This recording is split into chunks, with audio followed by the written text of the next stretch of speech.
বেদনা ভরা আমার এই জীবন, আমি আর বেঁচতে চাই না।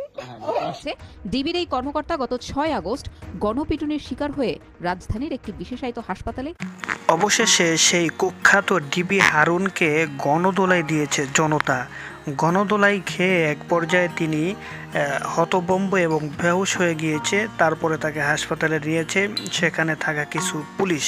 তো দর্শকবৃন্দ, আজকের এই ভিডিওতে অজানা কিছু তথ্য আপনাদের জন্য থাকছে, কারণ আপনারা জানি এই ভিডিওটা দেখে সকলে খুশিতে আনন্দে আত্মহারা হয়েছেন। কারণ হচ্ছে ডিবি হারুন তিনি কত বড় জঘন্য মানুষ ছিল, তিনি কতটা ভয়ঙ্কর মানুষ ছিল। দল মত নির্বিশেষে এমন কোনো লোক নাই যে এই ডিবি হারুন থেকে রক্ষা পেয়েছে।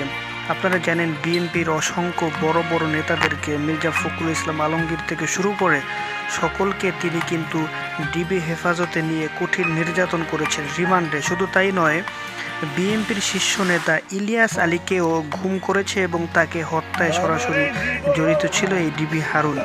তাকে মেরে ফেলাই উচিত ছিল, কিন্তু দুর্ভাগ্যবশত তাকে পুলিশ এবং সেনাবাহিনী হেফাজতে নিয়ে এখন হাসপাতালে ট্রিটমেন্ট অবস্থায় আছে। তারপরও আমরা খুশি যে এই ডিবি কুখ্যাত হারুন তাকে গ্রেফতার করেছে। শুধু তাই নয়, আপনারা জানেন যে হেফাজত ইসলামের ঘটনা, তারপরে আরও বড় বড় যত জঘন্য ঘটনা, এই ঘটনাগুলো এই ডিবি হারুন সহ অন্য কয়েকটা পুলিশের মাধ্যমেই করা হতো।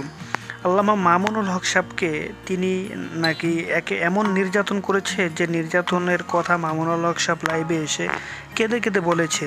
রফিকুল ইসলাম মাদানী শিশু বক্তা তাকে উলঙ্গ করে তার গোপন অঙ্গে শট পর্যন্ত এই ডিবি হারুন দিয়েছে। আসলে এই যে ডিবি হারুনকে পুলিশ আদালতে কোনো বিচার না করে তাকে যদি জনতার হাতে তুলে দেওয়া হতো তাহলে দর্শক কেমন হতো, তার উত্তম মাধ্যমটা আরও কঠিন থেকে কঠিন হলে ভালো হতো। অবশ্যই আপনাদের মতামত জানাবেন এই ডিবি হারুন